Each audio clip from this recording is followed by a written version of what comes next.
বেসামরিক মার্কিনীদেরও বানানো হবে হামলার লক্ষ্যবস্তু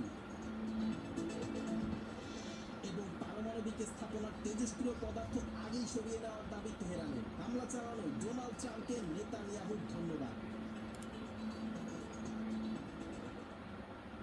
সংখ্যায় হলো শক্তি।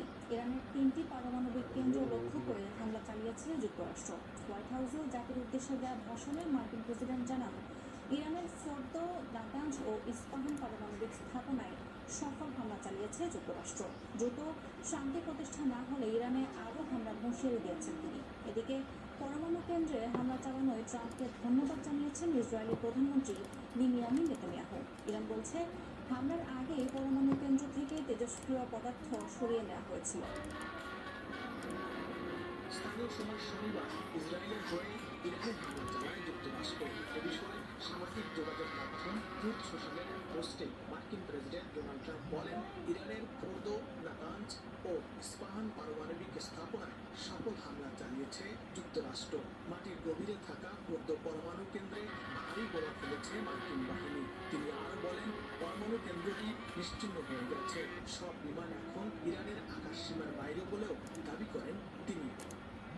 এই ঘটনার পর হোয়াইট হাউসে জাতির উদ্দেশ্যে ভাষণ দেন প্রেসিডেন্ট। বলেন, ইরানে চালানো হামলা অসাধারণ এক সামরিক সাফল্য। ইরানকে এখনই শান্তি স্থাপন করতে হবে। যদি দেশটি সেটা না করে তাহলে ভবিষ্যতে বড় হামলা হবে। আমাদের উদ্দেশ্য ছিল ইরানের ধ্বংস করা এবং বিশ্বের 1 নম্বর সন্ত্রাসবাদ দেশ ইরানের পারমাণবিক হুমকি বন্ধ করা।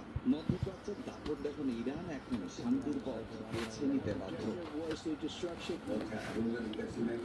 3টি পরমাণু কেন্দ্রের হামলার সত্যতা নিশ্চিত করেছে ইরানও। তবে যুক্তরাষ্ট্রের হামলার আগেই 3টি পরমাণু কেন্দ্রের পারমাণবিক উপকরণ সরিয়ে নেওয়া হয় বলে জানিয়ে বড় ধরনের ক্ষয়ক্ষতি হয়নি বলেও দাবি করেছে তেহরান। যুক্তরাষ্ট্রের হামলার পর প্রেসিডেন্ট ট্রাম্পকে ধন্যবাদ জানিয়েছেন ইসরায়েলি প্রধানমন্ত্রী বিনিয়ামিন নেতানিয়াহু।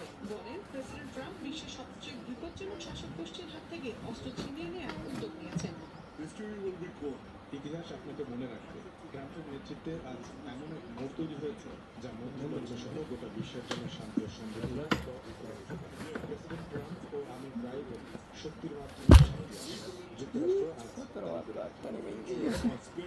যুক্তরাষ্ট্রের এই সিদ্ধান্তকে সাহসী পদক্ষেপ আখ্যা দিয়েছেন ইসরায়েলের সাবেক প্রতিরক্ষা মন্ত্রী ইয়োভ গ্যালান্ট। পারমাণবিক স্থাপনায় হামলার পর ইসরায়েলে উচ্চ সতর্কতা জারি করা হয়েছে। সব স্কুল বন্ধের পাশাপাশি গণজামায়াত নিষিদ্ধ করা হয়েছে।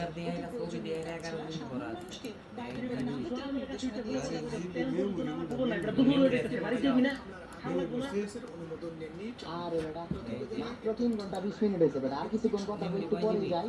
আর একটু পরে তো সন্ধ্যা হয়ে যাবো, আর যে বই করতে গিয়ে ভর্তি তো আছে, আমার প্রচুর বই করতেছে, হয়ে যাবো গায়ে তাড়াতাড়ি নাম বিল উত্থাপন করেছিলেন যা বাড়া বললে রাই খেলে। পারমাণবিক স্থাপনায় হামলার আগে কংগ্রেসের অনুমতি নিতে আরে ভাই নতুন পড়াইছি সেই ভোট হওয়ার আগেই হামলা চালান। বিশেষজ্ঞরা বলছেন, কংগ্রেসের অনুমোদন না